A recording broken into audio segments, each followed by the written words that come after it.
My name is Josephine Waller, and I am 38 years old. For 11 years, I have been married to a good man named Theodore Ashcombe, and for 11 years, his family has treated our marriage as a kind of prolonged inconvenience they have never quite finished objecting to. I did not grow up wealthy.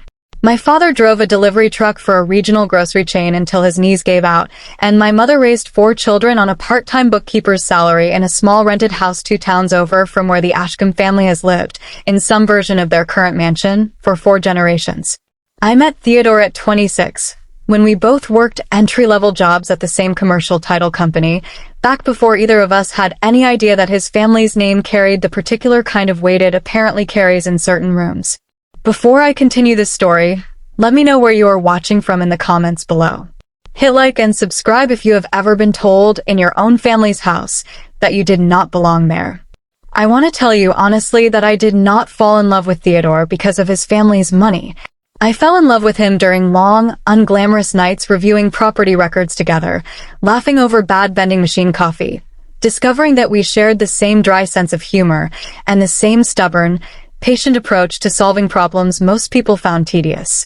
It was only after we had been dating for nearly 8 months that Theodore finally told me, almost apologetically, that his family owned Ashcombe Holdings, a private real estate and hospitality group that operated 4 boutique hotel properties and a significant commercial portfolio across 3 states. I remember laughing when he told me, assuming he was joking, because the Theodore I knew wore the same 3 sweaters in rotation and drove a car with over 150,000 miles on it. He was not joking. Theodore had spent his 20s deliberately distancing himself from his family's business and its accompanying social expectations, working ordinary jobs, living in an ordinary apartment, trying, in his own quiet way, to build an identity that existed independently of the Ashcombe name. I respected that instinct enormously when I learned about it, and I think, in hindsight, that respect is part of what drew us together so quickly. We married 2 years later, in a modest ceremony that Theodore's mother, Margarethe Ashcombe, attended with the particular strained, dutiful expression of a woman fulfilling an obligation she found genuinely distasteful. I want to describe, honestly and without exaggeration, exactly what those 11 years of marriage into the Ashcombe family have actually felt like from the inside, because I think the specific texture of that experience matters enormously for understanding what eventually happened at Thanksgiving. Margarethe never once, in 11 years, referred to me by name in front of her own social circle. I was consistently introduced as Theodore's wife, a phrase she delivered with a small, tight smile that made unmistakably clear she considered the marriage a disappointment she had long ago stopped fighting but never once accepted. Theodore's father, Weston Ashcombe, treated me with a kind of distant, formal courtesy that felt less like genuine warmth and more like the careful politeness extended to a business associate one did not particularly trust. But it was Theodore's older sister, Genevieve Ashcombe Prescott, who carried the family's condescension toward me with the least restraint and the most consistent cruelty across those 11 years. Genevieve had married into an old banking family herself, a union the Ashcombes considered an unqualified triumph, and she treated her own marriage as a kind of aristocratic merger while treating mine as an unfortunate accident that had somehow been allowed to stand uncorrected for over a decade. Genevieve never missed an opportunity, across countless family dinners, holiday gatherings, and milestone celebrations, to remind me, in ways both subtle and startlingly direct, that she considered me an outsider who had married her way into a family she believed I did not deserve. I want to be specific about the kinds of comments Genevieve made over those years, because I think the pattern matters more than any single instance of cruelty. She routinely asked me, at family gatherings, questions clearly designed to highlight the gap between my background and the family's wealth, inquiring with exaggerated concern whether I found certain restaurants a bit much, or whether I was keeping up all right with the demands of Ashcombe social events, as though my working-class upbringing had left me fundamentally unequipped to navigate a dinner party. She once suggested, at a family gathering celebrating her own daughter's christening, that I might feel more comfortable helping in the kitchen rather than sitting with the rest of the family during the reception, a suggestion delivered with a smile sweet enough that anyone not paying close attention might have mistaken it for genuine kindness rather than the calculated exclusion it actually represented. Theodore, to his credit, corrected his sister directly on several occasions over the years, though I want to be honest that his corrections rarely produced any lasting change in Genevieve's behavior, and I sometimes wondered whether his willingness to confront her had more to do with defending his own choice of wife than with any genuine reckoning on his part, with how deeply his sister's cruelty actually wounded me over time. I absorbed most of these comments quietly across those 11 years, choosing again and again not to escalate conflicts that I suspected would only confirm whatever narrative Genevieve had already constructed about me, a working-class woman who had married above her station and should feel grateful for whatever scraps of tolerance the family extended to her. I want to describe in more detail than I have so far exactly how those 11 years unfolded, because I think the accumulation of small moments matters more than any single dramatic incident for understanding why Thanksgiving finally became the breaking point it did. Theodore and I married in a small ceremony at a public garden 2 towns over from where I grew up, attended by roughly 60 guests, most of them my own family and our shared friends from the years we had spent working together at the title company. Margarethe attended with Weston, dressed in an understated gown that I later learned she had specifically chosen to be less formal than her usual wardrobe, a small gesture, I understood even then, meant to communicate her private disapproval of the modest scale of the event without ever having to voice that disapproval directly. I remember the receiving line after the ceremony, watching Margarethe greet my mother with a politeness so carefully calibrated it bordered on performance, complimenting the venue in a tone that somehow made clear she found it charmingly modest rather than genuinely lovely. My mother, a perceptive woman who had spent 30 years managing difficult clients at the bookkeeping firm where she worked, recognized exactly what she was witnessing and simply smiled through it with the same quiet dignity she brought to every difficult interaction in her life. I remember feeling, even on my own wedding day, a small, cold premonition of exactly the dynamic that would come to define the following 11 years, a family that would tolerate my presence without ever fully welcoming it. The early years of our marriage were, in most practical respects, genuinely happy ones, despite this undercurrent of Ashcombe family disapproval. Theodore and I lived in a modest apartment for our first 3 years together, both of us still building our respective careers, and it was during this period that I made the decision to leave the title company and pursue an independent commercial appraisal certification. A demanding process that required nearly 18 months of coursework and supervised fieldwork, completed almost entirely on nights and weekends while I continued working full-time. I remember the particular exhaustion of that period, studying property valuation methodology at our small kitchen table late into the night while Theodore graded his own continuing education materials beside me, both of us building toward futures that felt, at the time, entirely separate from his family's wealth and expectations. I earned my independent appraisal certification in my 4th year of marriage and spent the following 2 years building a client base almost entirely through cold outreach and referrals, working long hours to establish credibility in an industry that, I quickly learned, did not extend much initial trust to a young woman without an established firm's backing behind her. I remember my first significant contract, a modest but genuinely challenging appraisal for a regional credit union reviewing a portfolio of small commercial properties, work I completed meticulously over several exhausting weeks, understanding that a single strong reference from that credit union could open considerably larger doors going forward. It did. By my 6th year of marriage, I had formally established Waller Commercial Advisory, initially operating out of a small rented office space with a single part-time assistant, gradually building a reputation for meticulous, independent valuation work that attracted increasingly significant clients over the following years. I remember, vividly, the particular satisfaction of signing my first contract with a regional investment fund in my 8th year of marriage, a milestone that represented, to me, genuine validation of years of demanding, unglamorous work built entirely on my own merit rather than any connection to my husband's family's name. I mentioned these milestones to the Ashcombe family as they occurred, at family dinners and holiday gatherings, describing new contracts and professional developments in the same casual way I imagine most people share updates about their working lives with family who care to listen. I want to be honest that I did not withhold information about my career deliberately or strategically, the way a more calculating person might have chosen to build towards some eventual dramatic reveal. I simply mentioned these developments as they happened and watched year after year as the Ashcombe family responded with polite, distracted nods before returning to conversations about their own considerably larger business dealings, apparently unable or unwilling to imagine that my modest-sounding updates about closing a new contract or expanding the firm might represent something genuinely significant. I remember one particular dinner, roughly in my 7th year of marriage, when I mentioned that Waller Commercial Advisory had just been retained by a major regional bank for ongoing appraisal work, a genuinely significant milestone I had worked toward for years.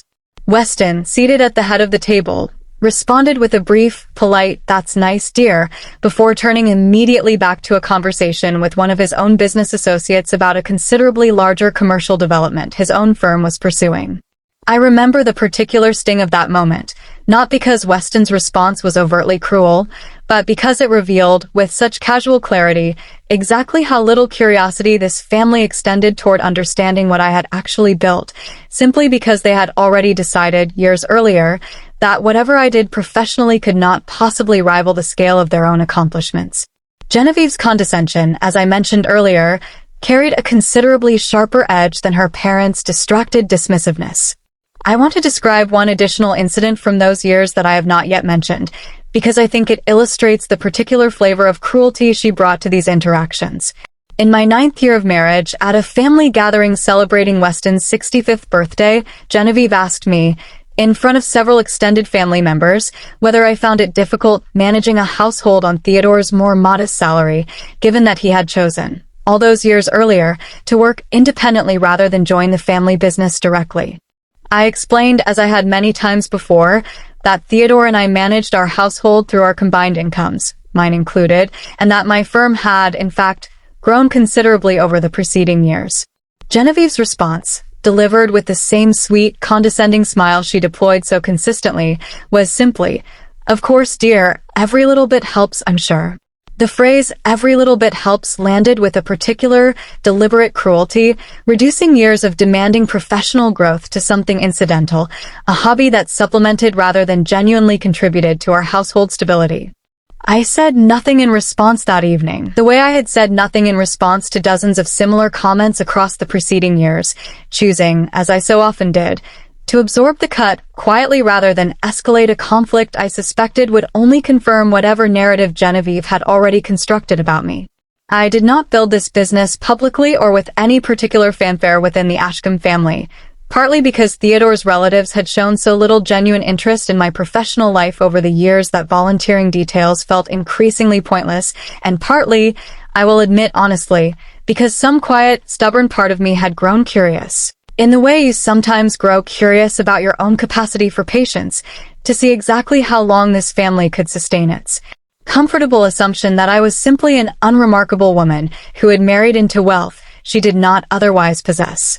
This past Thanksgiving, the extended Ashcombe family gathered at Weston and Margarethy's primary residence, an enormous stone manor house that had belonged to 4 generations of Ashcombes before them, for what had become, over the 11 years of my marriage, an increasingly elaborate annual celebration involving nearly 30 family members, longtime family friends, and, this particular year, several business associates Weston had invited specifically because Ashcombe Holdings was in the delicate final stages of refinancing that flagship hotel property's mortgage, a refinancing that, I would learn only hours into the evening, had become considerably more precarious than Weston had let on to most of the family.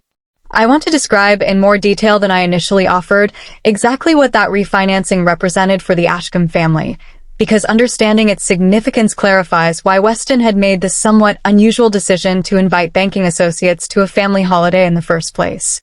The flagship hotel property, a historic boutique establishment that had operated under the Ashcombe name for nearly 40 years, had fallen into increasingly precarious financial territory over the preceding 3 years, weighed down by an aggressive renovation project that had run significantly over budget, combined with a broader downturn in the boutique hospitality sector that had strained cash flow across the entire Ashcombe Holdings portfolio. The refinancing Weston was pursuing represented, in essence, a critical lifeline for the flagship property, one that would either stabilize the family's business for another decade or, if it fell through, potentially force the sale of the property that had anchored the Ashcombe family's identity and reputation for 2 generations. I did not know any of this detail at the time, since Theodore's family had, characteristically, never discussed the specifics of the business's financial health with either of us in any meaningful way, preferring instead to maintain a carefully curated public image of effortless, generational wealth, even as the underlying reality proved considerably more fragile. I would learn these details only in the weeks following Thanksgiving, as the full context of that evening's collision gradually became clear to me. I arrived at the Ashcombe estate that afternoon with Theodore, our two children, Simone, who was 9 that year, and Desmond, who had just turned 6, and a homemade pumpkin pie I had baked myself, a small tradition I had maintained every year of our marriage, despite the fact that Margarethi's private chef prepared an elaborate multi-course Thanksgiving menu that made my modest pie entirely unnecessary by any practical measure. I brought it anyway, every single year, because it was one of the only small, tangible ways I felt I could contribute something of myself to a family that otherwise treated my contributions, financial, emotional, or otherwise, as largely beside the point. The manor house, as always, had been transformed for the occasion into a gleaming, carefully orchestrated display of the Ashcombe family's wealth and standing. The enormous dining hall set with the family's antique china and crystal, towering floral centerpieces flown in from a specialty florist Margarethi used exclusively for significant occasions. A small string quartet playing quietly in the adjoining sitting room as guests arrived throughout the early afternoon. I moved through the gathering largely as I always did, greeting relatives with polite warmth, helping wrangle our children through the crowded rooms, absorbing, as I always did, the particular exhausting work of being tolerated rather than welcomed. I noticed Simone, our older daughter, watching the elaborate proceedings with the particular quiet observation of a child who has learned, over years of attending these gatherings, to read the subtle currents of tension running beneath her family's polished surface.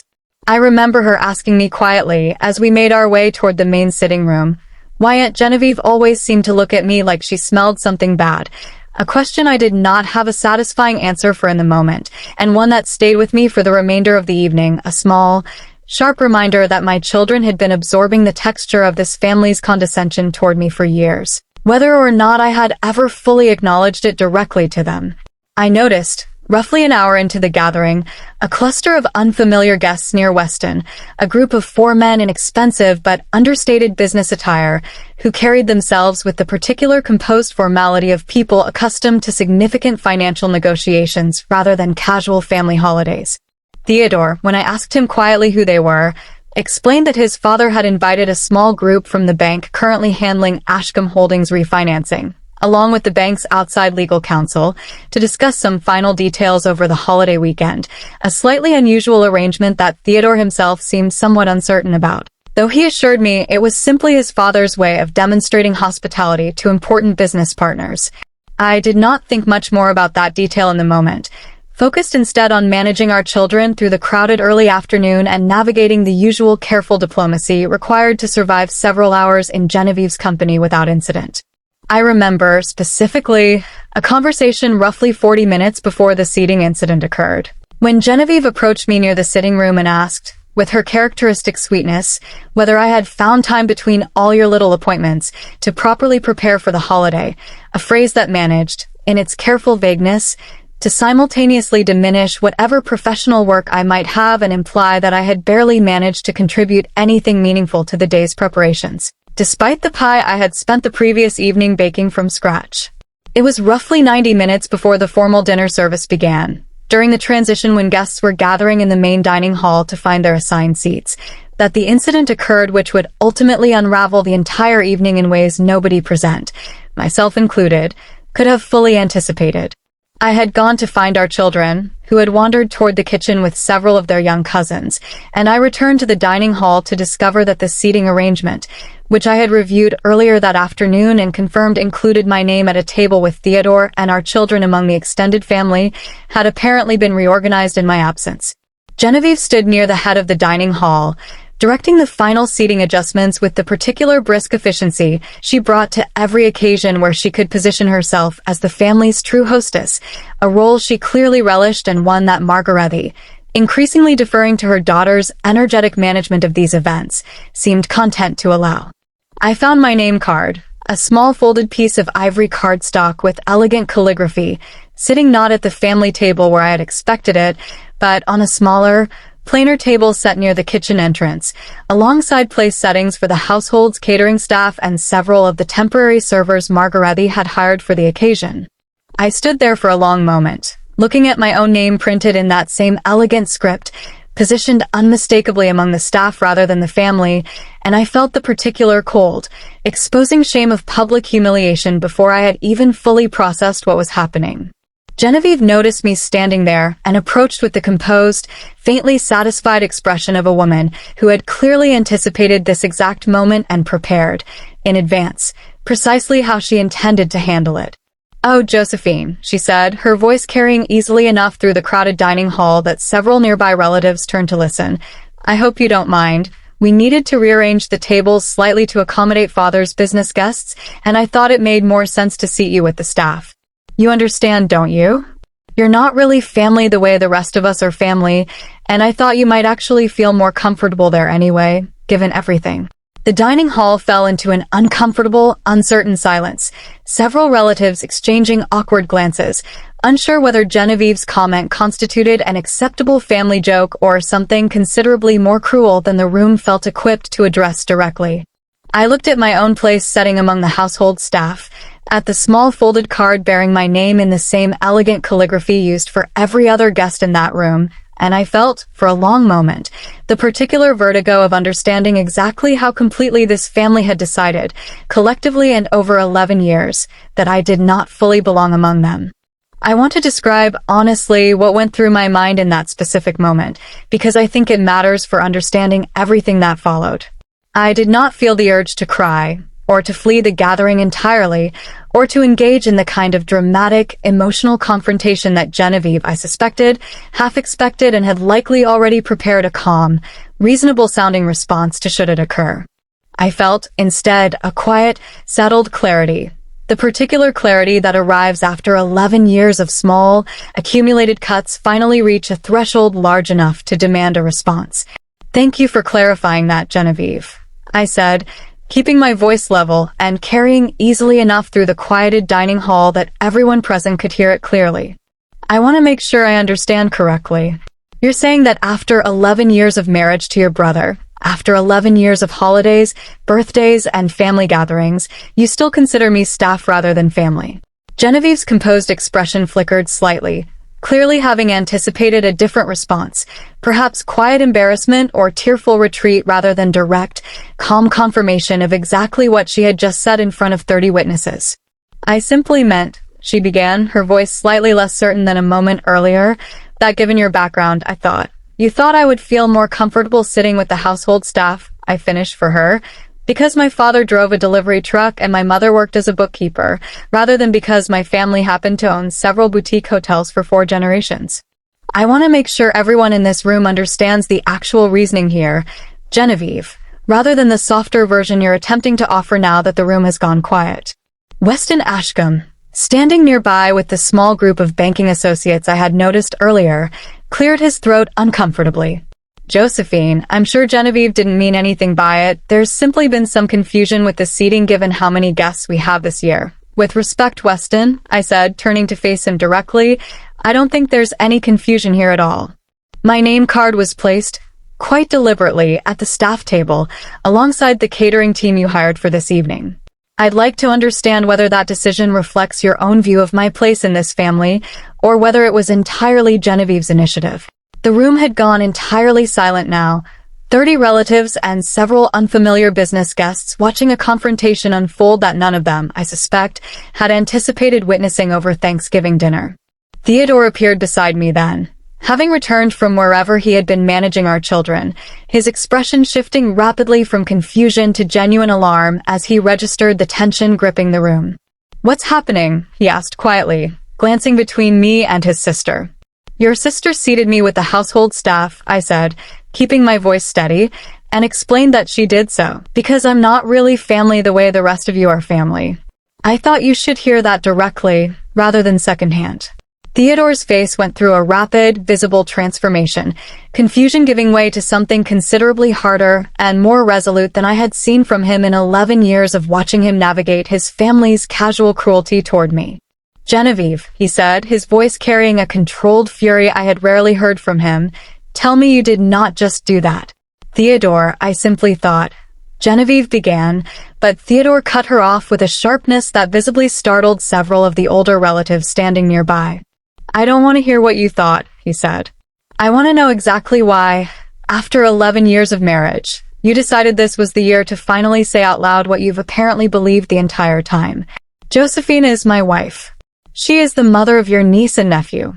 She has attended every single family gathering for over a decade, has brought a homemade pie to every Thanksgiving despite the fact that nobody in this family has ever once acknowledged it, has endured years of your comments about her background with a patience I frankly think she owed none of you. And your response, finally, after all of that, is to seat her with the catering staff.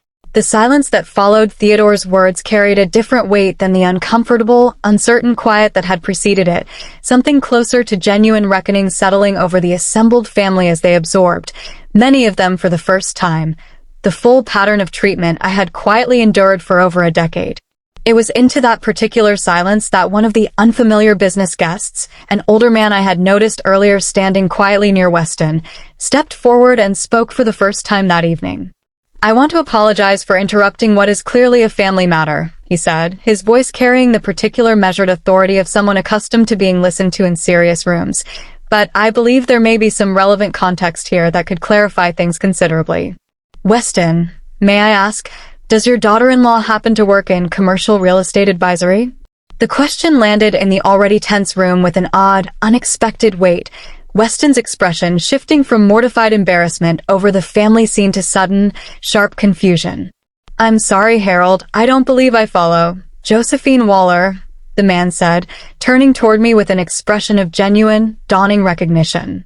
"You run Waller Commercial Advisory, don't you? I recognize your name from the appraisal reports on the refinancing package we've been reviewing this week. Your firm conducted the independent valuation for the flagship property mortgage we're finalizing." I felt the entire room's attention shift toward me with a sudden, dizzying force, 30 relatives and several business associates simultaneously recalculating whatever assumptions they had spent the previous 90 minutes forming about the woman who had just been publicly seated with the household staff. "Yes," I said simply, "that's my firm. I didn't realize the refinancing negotiations you're handling this week involved my own reports until this exact moment, Harold, though I suppose that explains why the property address seemed so familiar when I reviewed the file 3 weeks ago." Weston's face had drained of nearly all color by that point, understanding, with visible and rapidly dawning horror, exactly what kind of collision had just occurred in his own dining hall. "Josephine," he said carefully, "are you telling me that you personally conducted the independent valuation on our flagship property?" "I personally reviewed and signed off on it, yes," I said. "My firm has held the independent appraisal contract with First Meridian Trust, the bank handling your refinancing, for the past 4 years. I don't typically discuss client details at family gatherings, which is precisely why none of you have ever heard about this particular contract from me directly, though I confess I'm somewhat surprised nobody thought to ask what I actually do for a living at any point over the past 11 years. Harold, the banking associate, looked between Weston and me with an expression of genuine, uncomfortable realization. "Weston, I have to be honest, this puts me in a somewhat delicate position. Our compliance department requires strict disclosure protocols around any personal relationships between our independent appraisers and the borrowers whose properties they're valuing. If Ms. Waller's professional relationship to your family wasn't properly disclosed during the appraisal process, that could create a genuine complication for the entire refinancing package." I want to describe, honestly, the particular satisfaction I felt watching that realization settle over the room, not because I had engineered this collision deliberately, since I had genuinely not known, until that exact moment, that my firm's appraisal work connected directly to the Ashcombe family's business, but because 11 years of careful, quiet condescension had just collided, entirely by accident, with a truth large enough that nobody in that dining hall could possibly dismiss or minimize it any longer. "I want to clarify something important," I said, addressing Harold directly while the rest of the room listened in stunned silence. "I conducted that appraisal with complete professional independence. I did not know at the time I reviewed the file that Ashcombe Holdings was connected to my husband's family, because the property was held under a separate holding entity that didn't immediately reference the Ashcombe name, and because, frankly, nobody in this family has ever discussed the specifics of the business with me in any detail over 11 years of marriage. I want to be transparent about that oversight now that it's come to light, and I'll work with your compliance team to ensure everything is properly documented and reviewed, including recusing myself from any further involvement with this account going forward. Harold nodded slowly, clearly working through the practical implications of what I had just described. I appreciate your transparency, Ms. Waller. I think, given the circumstances, we'll need to pause the refinancing timeline briefly while our compliance team reviews the appraisal independently to ensure there's no conflict that could affect its validity. I don't anticipate this derailing the overall financing, but it will require some additional diligence before we can finalize things. Weston, who had remained largely silent throughout this exchange, finally spoke, his voice considerably smaller than the confident, hospitable tone he had used earlier in the evening. Josephine, I had no idea. In 11 years, I never once thought to ask what kind of work you actually did. I assumed, I suppose, that whatever it wasn't particularly significant, given how rarely you mentioned it. I mentioned it plenty of times, Weston, I said, at family dinners, at holidays, in casual conversation over the years. I told you several times that I ran a commercial appraisal firm. I don't think anyone in this family ever asked a single follow-up question, because the assumption had already been settled, the same assumption Genevieve just voiced so plainly a few minutes ago, that whatever I had built on my own simply didn't matter enough to warrant genuine curiosity. I want to pause the narrative here to describe what happened next, because I think the remainder of that Thanksgiving evening unfolded with a particular, unhurried gravity that surprised even me. Margaretti, who had remained silent throughout the entire confrontation, approached me quietly once the immediate crisis around the refinancing had settled into a plan for Harold's compliance team to review the appraisal properly. Her expression carried something I had genuinely never seen from her in 11 years, a kind of uncertain, uncomfortable humility that felt entirely foreign on a woman who had spent over a decade treating me with careful, distant tolerance rather than any real warmth. I think I owe you an apology, she said quietly, though I recognize a single apology after 11 years of the way this family has treated you probably feels insufficient. I want you to know that I never actively participated in the worst of what Genevieve has said to you over the years, but I also never once stopped her, and I think my silence functioned as its own kind of permission, allowing her to continue treating you this way without any real consequence. I appreciate you saying that, Margaretti, I said, though I want to be honest that silence has been the operating principle of how this family has treated me for over a decade. Nobody actively defended me, but nobody actively stopped Genevieve either, and I think that combination, quiet tolerance from some, active cruelty from others, has been just as damaging as any single comment she's made. Genevieve, for her part, remained largely silent through the immediate aftermath of the confrontation, though I noticed, watching her carefully across the room, a particular ashen quality settling over her earlier composed confidence as she processed exactly how thoroughly her attempt to publicly humiliate me had backfired in front of the very business associates her father had most wanted to impress that evening. It was nearly 20 minutes later, once the dinner service had finally begun, seating rearranged hastily to include me at the family table exactly where my name card had originally been placed before Genevieve's intervention, that Genevieve finally approached me directly, her earlier composed cruelty replaced by something considerably more uncertain. I want to understand something, she said quietly, keeping her voice low enough that only I could hear it clearly. You've run a successful commercial appraisal firm this entire time, working with major banks and investment funds, and you never once mentioned it in any way that made its significance clear to any of us? I mentioned it plainly, Genevieve. Many times over the years, I said. I told you specifically at your daughter's christening, when you suggested I might feel more comfortable helping in the kitchen, that I actually ran my own advisory firm and had just closed a significant deal that same week. Do you remember what you said in response? Genevieve's expression shifted, clearly searching her memory, though I suspect she already understood exactly what I was about to describe. I don't recall exactly, she said carefully. You said, and I remember this precisely because it stung enough that I've carried it for years. That's nice, dear. I'm sure it's very manageable work. I told you I had just closed a 7-figure advisory contract, and your response assumed, without any curiosity at all, that whatever I did must be small and unremarkable simply because I came from a family that didn't have your family's wealth. That's the pattern, Genevieve. It was never that I hid my career from this family. It's that this family, and you in particular, decided long ago what kind of person I must be, and no amount of contrary evidence ever seemed to register as worth reconsidering that assumption. Genevieve did not have an immediate response to that, and I did not expect her to. We did not speak again for the remainder of the evening, though I noticed, watching her throughout the rest of dinner, a particular quiet, uncomfortable stillness that suggested she was working through something considerably more complicated than simple embarrassment over a single miscalculated joke.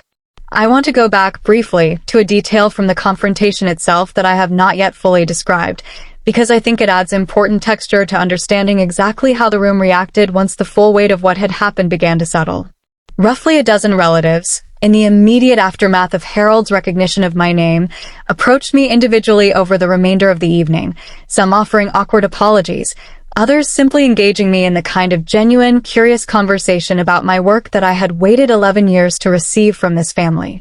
Theodore's cousin Wilhelmina, a woman I had always found pleasant but distant throughout the preceding years, approached me during dessert service with an expression of genuine embarrassment. "I have to admit something," she said quietly. "I've always assumed, without ever really thinking about it consciously, that you probably didn't work at all, or worked in some minor administrative role, simply because nobody in this family ever discussed your career in any detail. I realize now how strange that assumption was, given how many times you must have mentioned your work over the years, and how little any of us apparently absorbed it."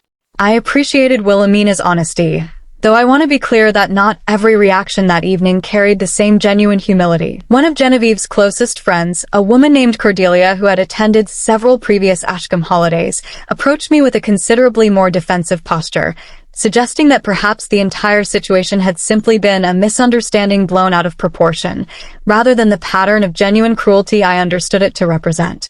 I did not spend much energy correcting her perspective that evening, choosing instead to conserve my emotional resources for the more meaningful conversations happening elsewhere in the room. I want to describe, too, a brief exchange with Theodore's youngest cousin, a young man named Percival who had just graduated college and was attending his first Ashcombe family Thanksgiving as an adult rather than as a child seated at the separate children's table.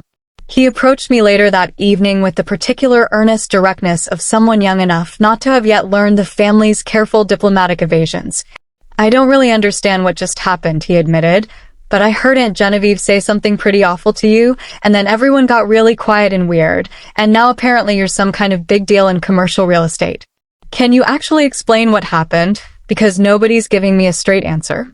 I found his directness genuinely refreshing after an evening of careful, adult diplomatic maneuvering, and I explained the situation to him plainly, without embellishment, describing both Genevieve's comment and the professional collision that had followed it. Percival listened attentively, and when I finished, he simply said, "That's messed up, honestly. I hope you know that wasn't okay. Whatever anyone else in this family is going to say about it being a misunderstanding." I remember that small, unguarded moment of validation from someone barely out of his teens meaning something particular to me that evening, a reminder that the youngest generation of this family, not yet fully socialized into its careful, comfortable patterns of dismissal, could still see clearly what many of the adults around them had spent years training themselves not to notice. The dinner itself, once it finally began roughly 20 minutes after the initial confrontation, proceeded with a strange, subdued quality entirely unlike the elaborate, performative celebrations I had grown accustomed to over the preceding 11 years. Conversations remained noticeably quieter, several relatives glancing periodically in my direction with expressions I could not entirely read, somewhere between curiosity and genuine reassessment. Weston, seated at the head of the table, spoke considerably less than his usual gregarious holiday manner, clearly still processing the broader implications of what had unfolded in front of his important business associates.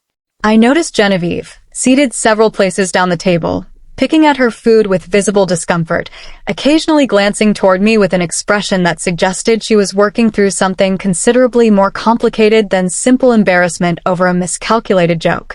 I did not attempt to engage her directly during dinner itself, choosing instead to focus my attention on Theodore, our children, and the handful of relatives who approached our end of the table with genuine warmth rather than awkward curiosity. I want to be honest that the remainder of that particular Thanksgiving evening felt considerably less triumphant than a satisfying story might suggest. I did not leave that dinner feeling simply vindicated or victorious.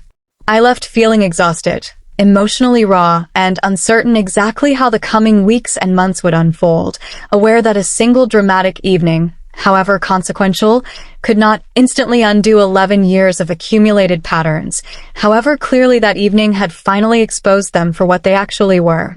The weeks following that Thanksgiving unfolded with considerably more complexity than a single dramatic evening might suggest.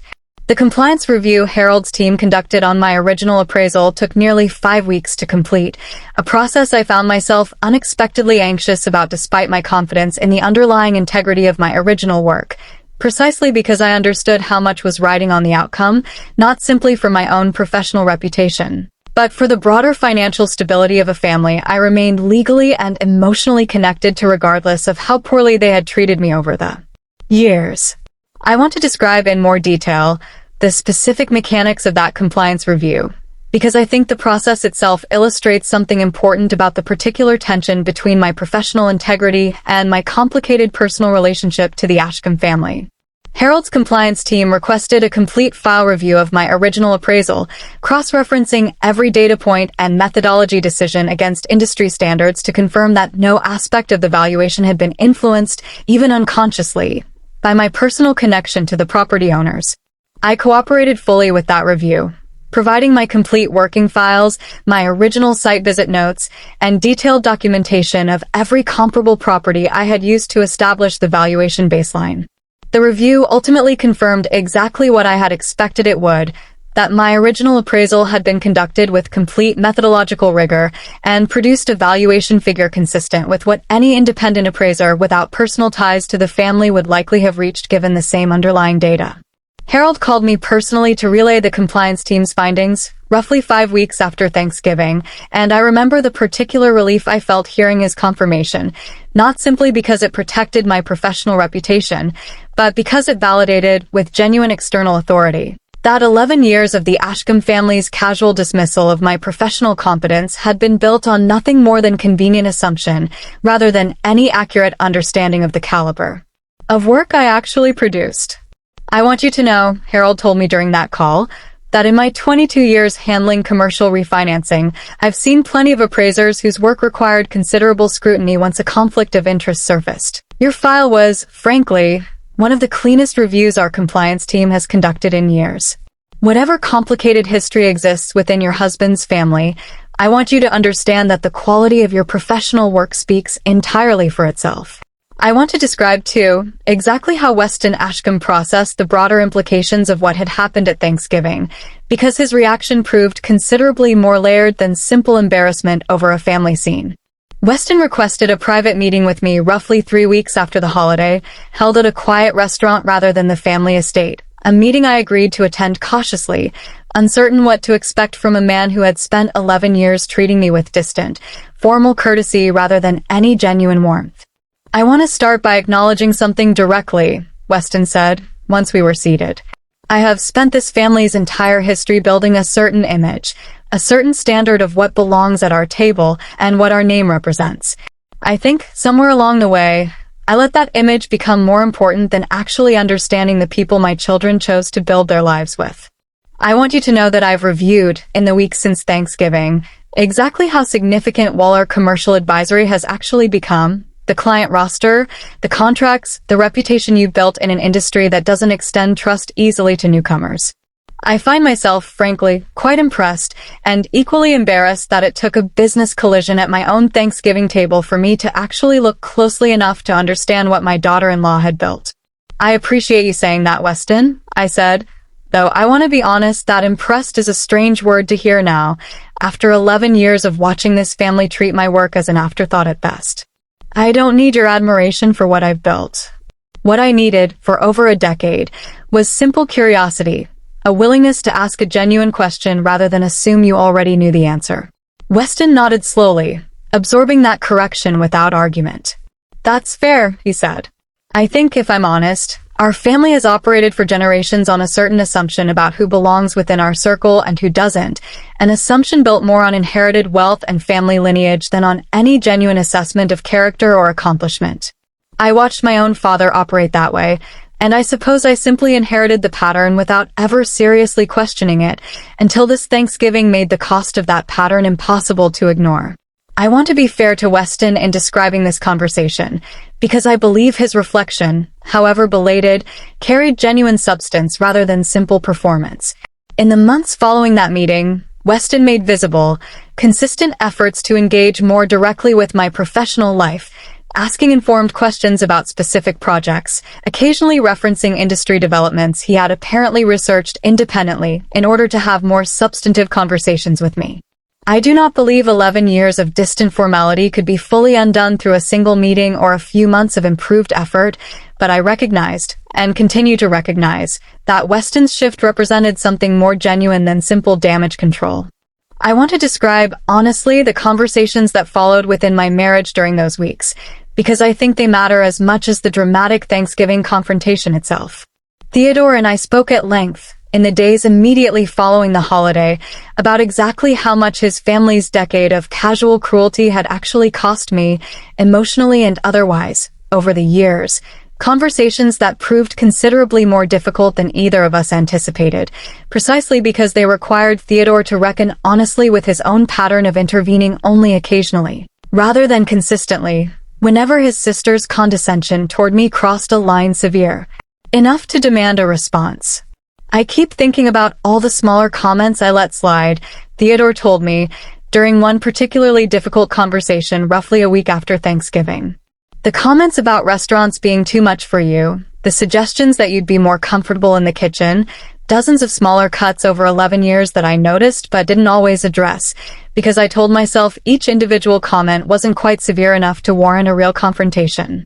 I think, looking back, that reasoning let an entire pattern continue that I should have interrupted much earlier and much more consistently. I appreciate you saying that, I said, though I want to be honest that I've had similar thoughts about my own choices over these 11 years. I could have insisted more forcefully much earlier that this family actually engage with who I was rather than the convenient story they'd settled on. I chose repeatedly to let smaller comments pass rather than escalate conflicts I suspected wouldn't change anything anyway. I think we both bear some responsibility for how long this pattern was allowed to continue, even though Genevieve and your family bear the greater share of it for actually generating the cruelty in the first place. We sought counseling together, roughly 2 months after Thanksgiving, not because our marriage itself felt fundamentally at risk, but because I recognized, and Theodore ultimately agreed, that 11 years of unaddressed resentment toward his family's treatment of me had begun quietly shaping our relationship in ways we had not fully acknowledged. Our therapist, a careful, direct woman named Dr. Holloway, asked Theodore early in our work together to describe specifically why he believed he had allowed his family's treatment of me to continue for so long without more consistent intervention. I think, Theodore said during one of our early sessions, that some part of me had made peace a long time ago with the idea that my family would never fully accept Josephine, and I decided, rather than fighting that reality constantly, to simply manage it, to smooth things over when I could and let smaller things go the rest of the time.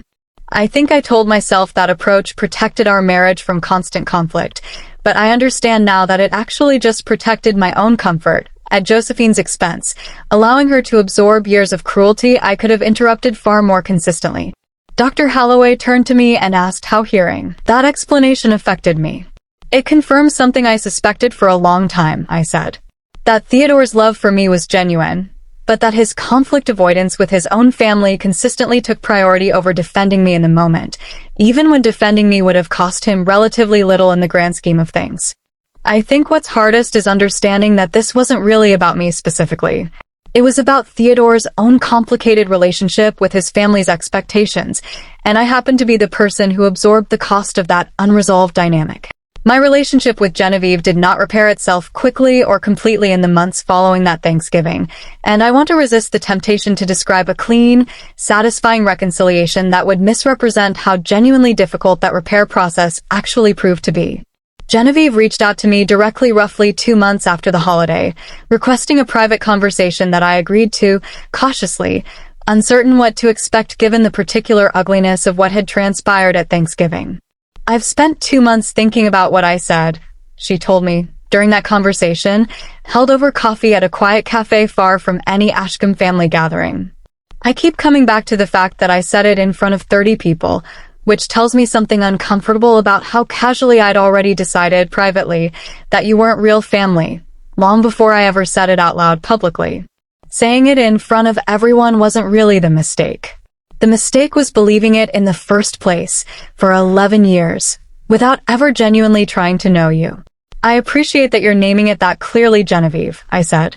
I think that's more honest than most of the reflection I've heard from anyone else in your family since Thanksgiving.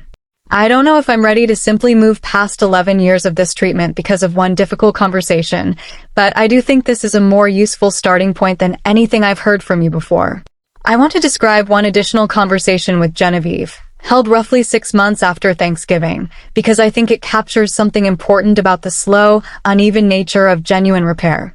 We had begun, cautiously, attending occasional family gatherings together without the same underlying tension that had defined so many previous years, and during one such gathering, Genevieve asked me, with what appeared to be genuine curiosity rather than her old performative sweetness, about a recent contract my firm had secured, a significant appraisal engagement for a regional hospital system's real estate portfolio. I described the project in some detail, and Genevieve listened attentively, asking several genuine follow-up questions about the specific valuation challenges involved in appraising specialized medical facility properties. It was a small moment, unremarkable by most standards, but I remember it distinctly because it represented, as far as I could tell, the first time in 11 years that Genevieve had asked me a substantive question about my professional work purely out of genuine interest rather than as a vehicle for some subtle condescension.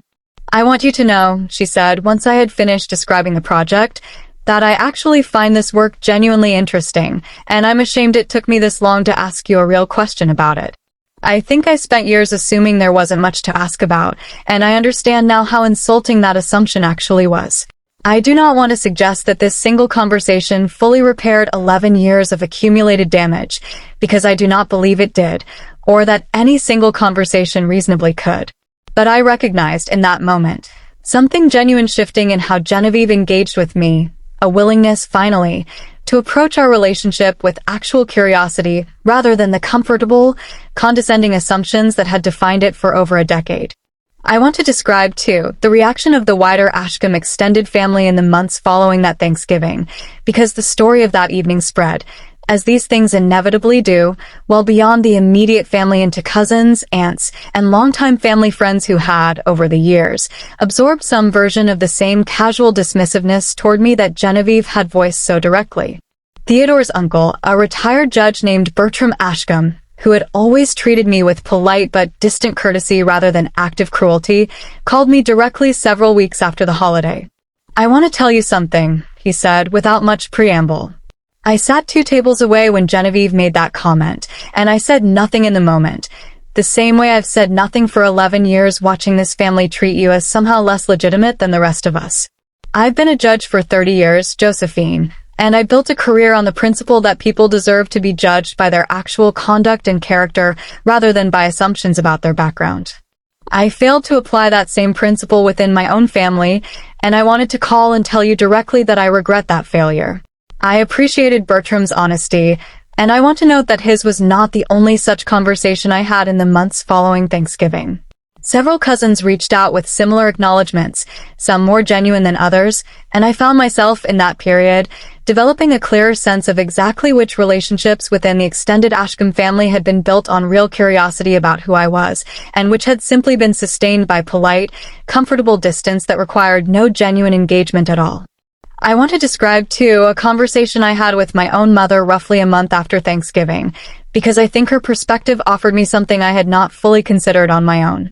I called her the week after the holiday to describe what had happened, expecting, I think, a mixture of sympathy and perhaps some vindication on my behalf, given how many years she had witnessed the Ashcombe family's careful condescension firsthand, beginning with that receiving line at my own wedding.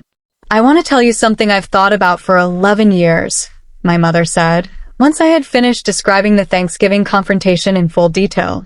I watched that family treat you as somehow lesser from the very first time I met them, and I've wondered many times over the years whether I should have said something to you directly, encouraged you to confront it more forcefully rather than simply enduring it quietly the way you always seem to choose. I think I stayed quiet myself because I worried that pushing you toward confrontation might create friction in your marriage that I had no right to introduce.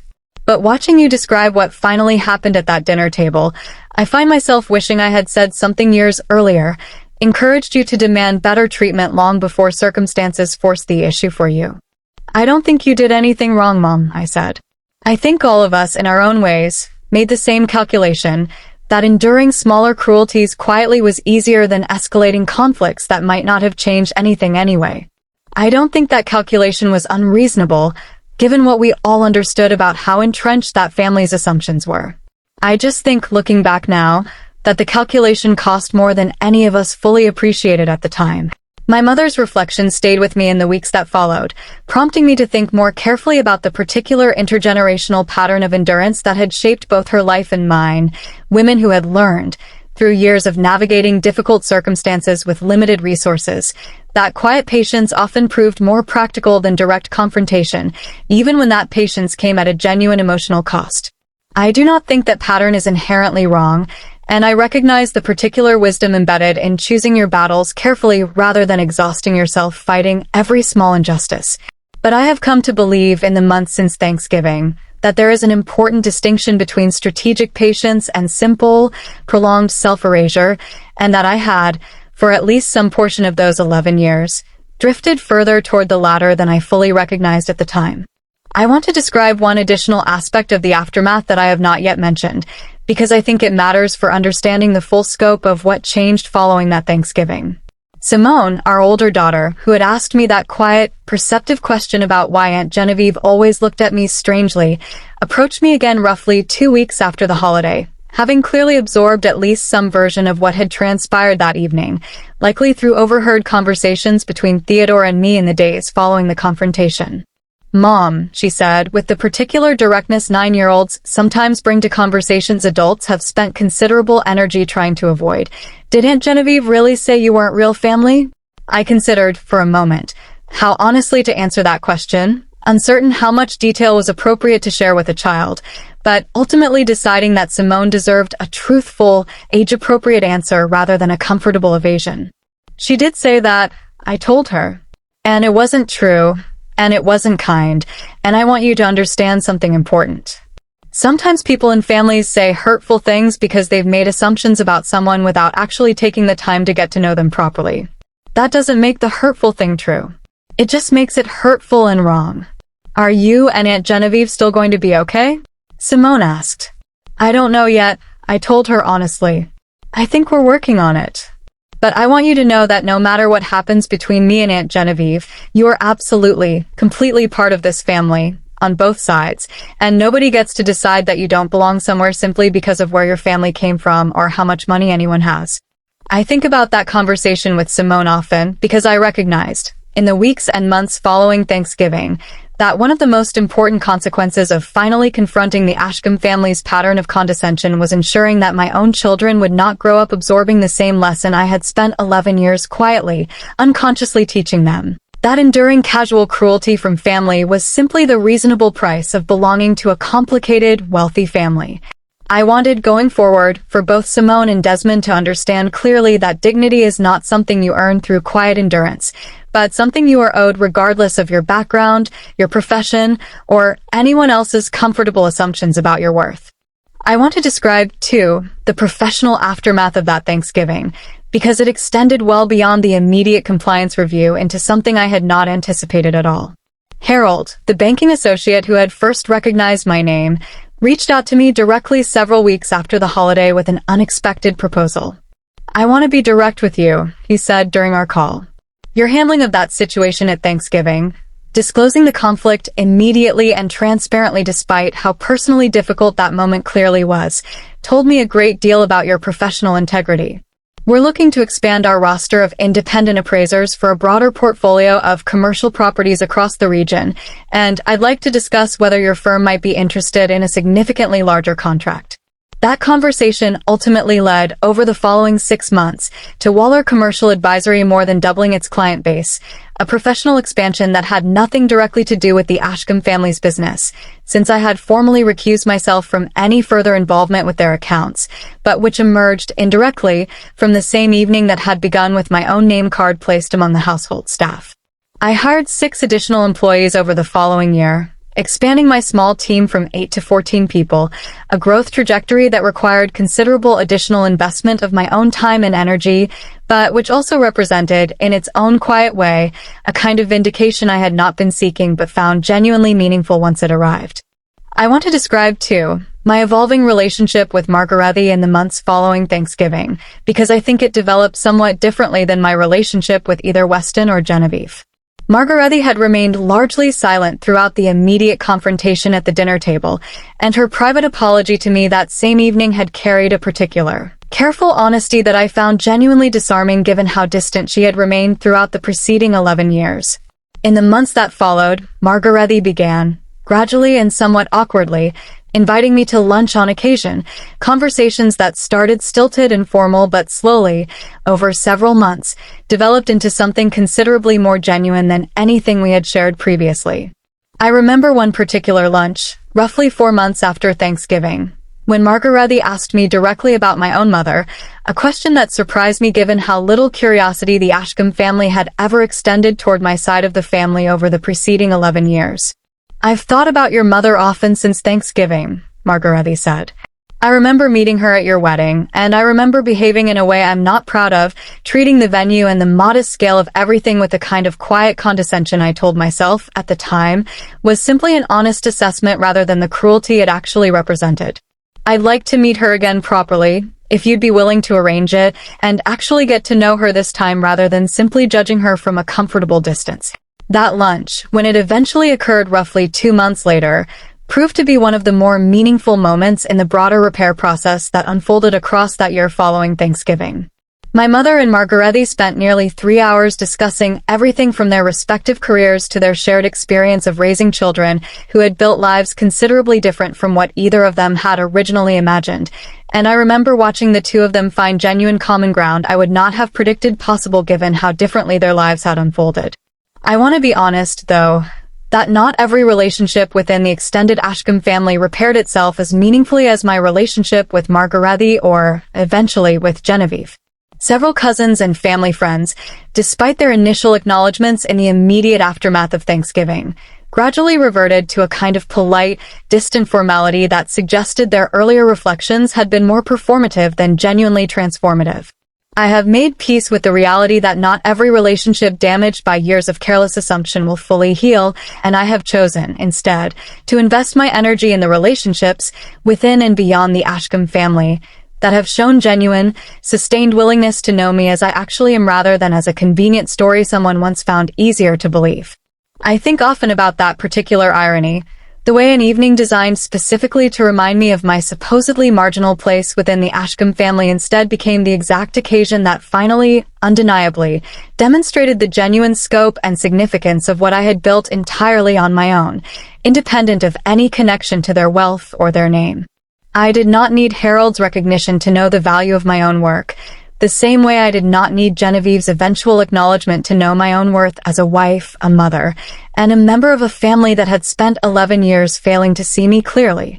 But I will admit, honestly, that having my own testimony about my own life finally validated by an external voice, in a room too consequential to dismiss, carried a particular, undeniable weight that 11 years of my own quiet insistence had never quite managed to achieve on its own.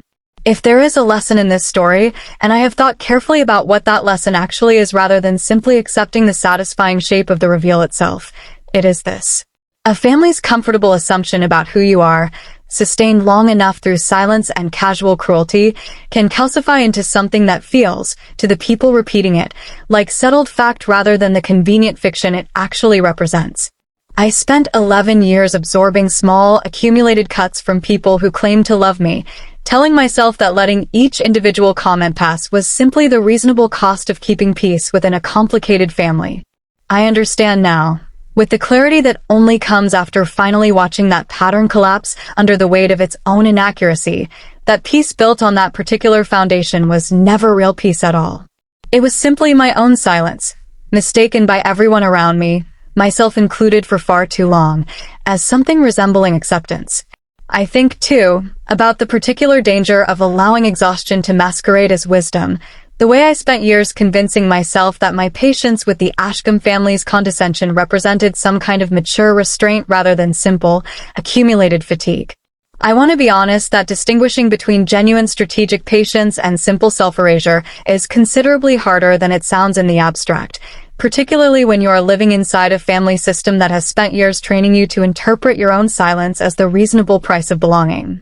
I do not think there is a simple formula for knowing exactly when patience has curdled into something more corrosive, but I have come to believe that the question itself is worth asking regularly, rather than assuming, as I did for so long, that continued endurance is automatically the wiser choice simply because it avoids immediate conflict.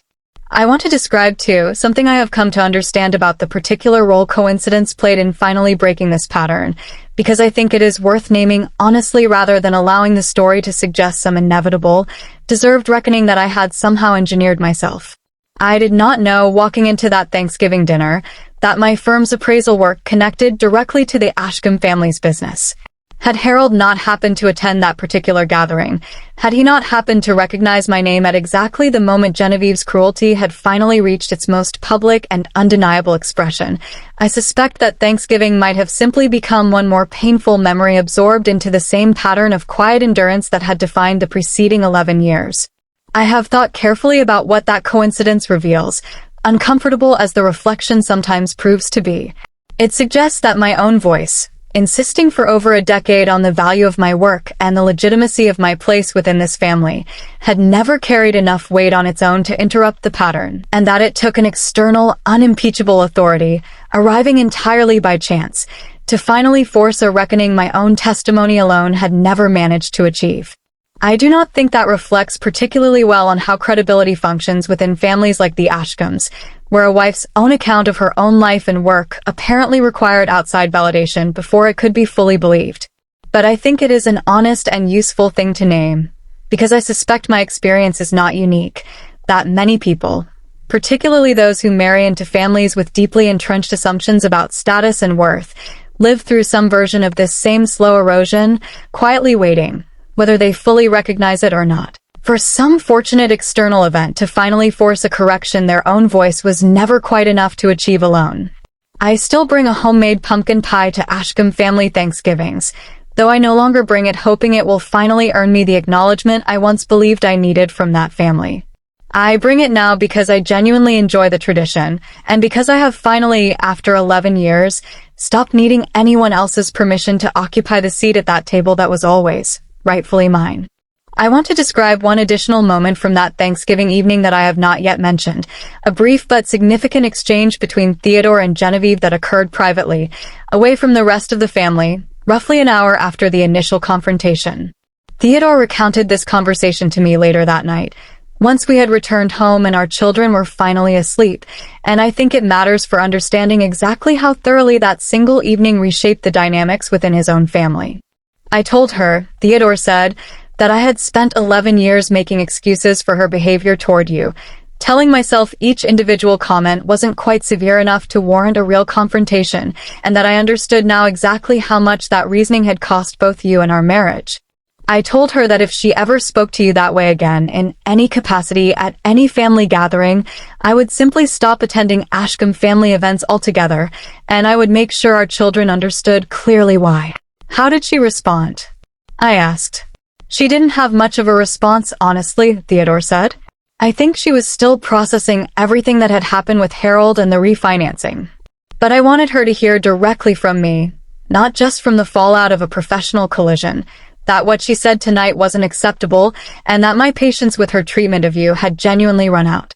I found real significance in Theodore delivering that message directly and privately to his sister, separate entirely from the dramatic professional collision that had unfolded in front of the banking associates.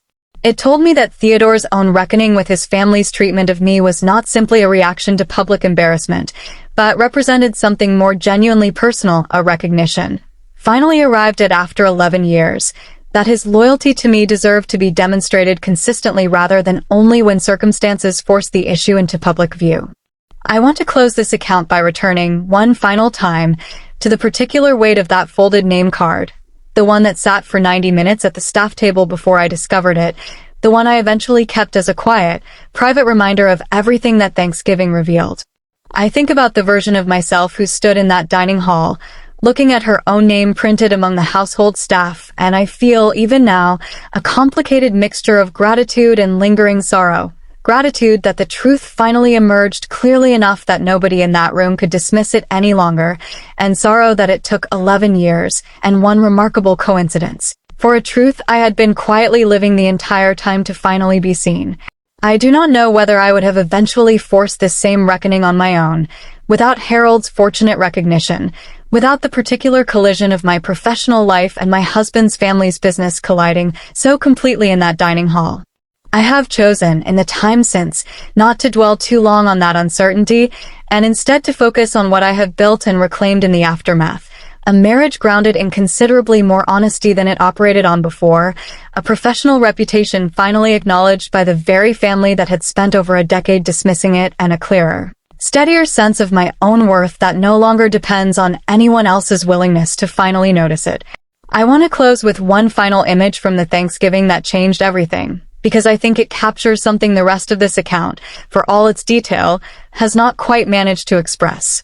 Late that evening, after the compliance conversations had settled into a plan for the following weeks, after most of the extended family had drifted into quieter, smaller conversations scattered throughout the manor house, I found myself alone for a few minutes near the dining hall, looking at the small folded name card that had originally been placed at the staff table. The one bearing my own name in the same elegant calligraphy used for every other guest that evening.